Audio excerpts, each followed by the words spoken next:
Hi, my name's Steve, business partner Austin, and today we are going to be looking at how to track and report SEO results.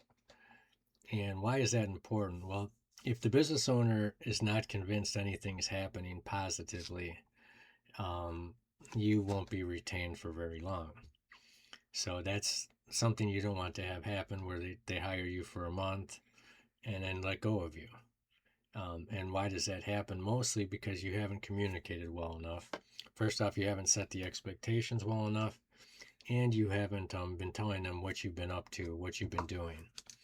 So clients don't care about SEO. You can tell them until you're blue in the face that all your SEO has been done right, and it's But if it hasn't resulted in anything for them, they don't care.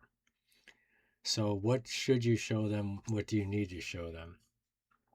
So if you go to Google Business Profile in the performance section, so any person who you're working with, you go in there, there'll be a performance, and you'll get to see different things. You get to see views, you get to see direction requests, phone calls, website clicks, photo views, and you also have a Google Business Profile Insights dashboard, which you can look at too. You can go to Bright Local, look at something there. But overall, views are really an excellent way of seeing if things have gotten better than they were.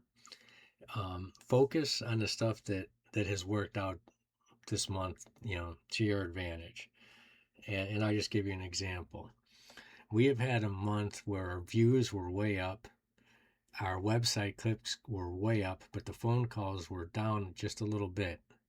So we didn't focus on that. We focused on the number of views that were shown, and then we actually more than doubled the website clicks.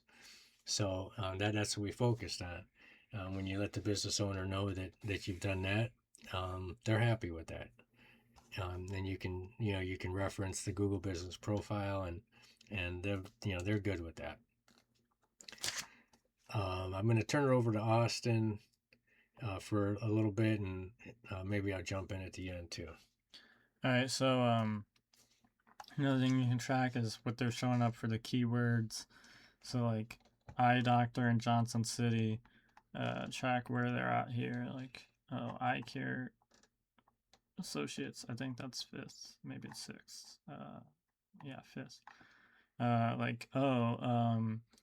You're fifth this week. Last week you were eighth. I mean, just example. And you can use stuff like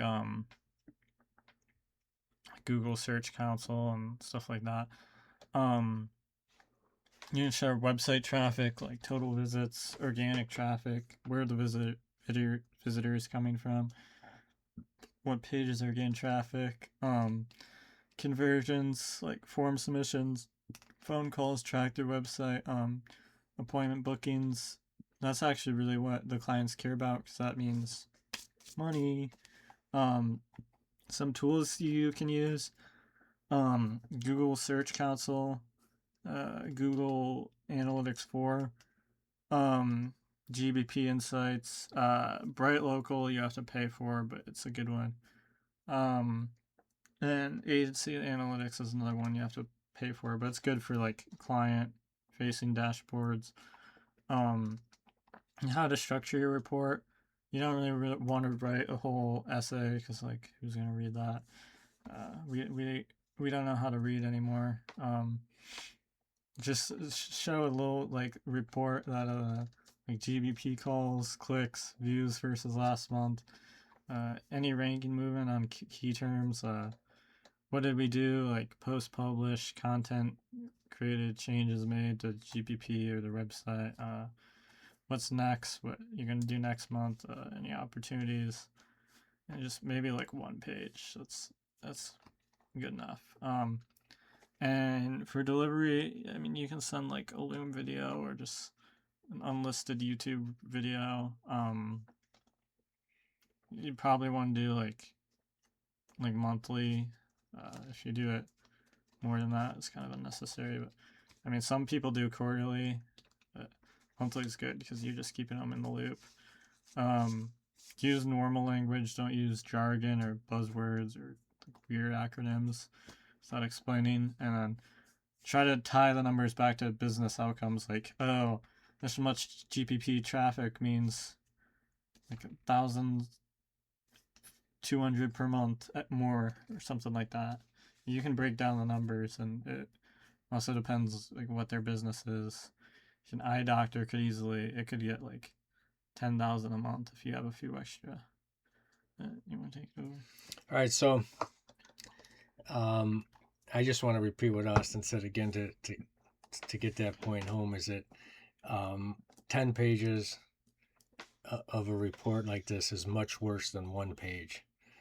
I remember in a business class I took, they said Lee Iacocca, who of course is a tremendous business person, his resume was 1 page.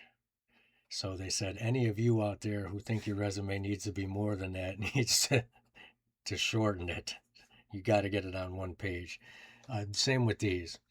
If you work for a plumber, you work for a hardworking person out there, they don't want to read 10 pages of information.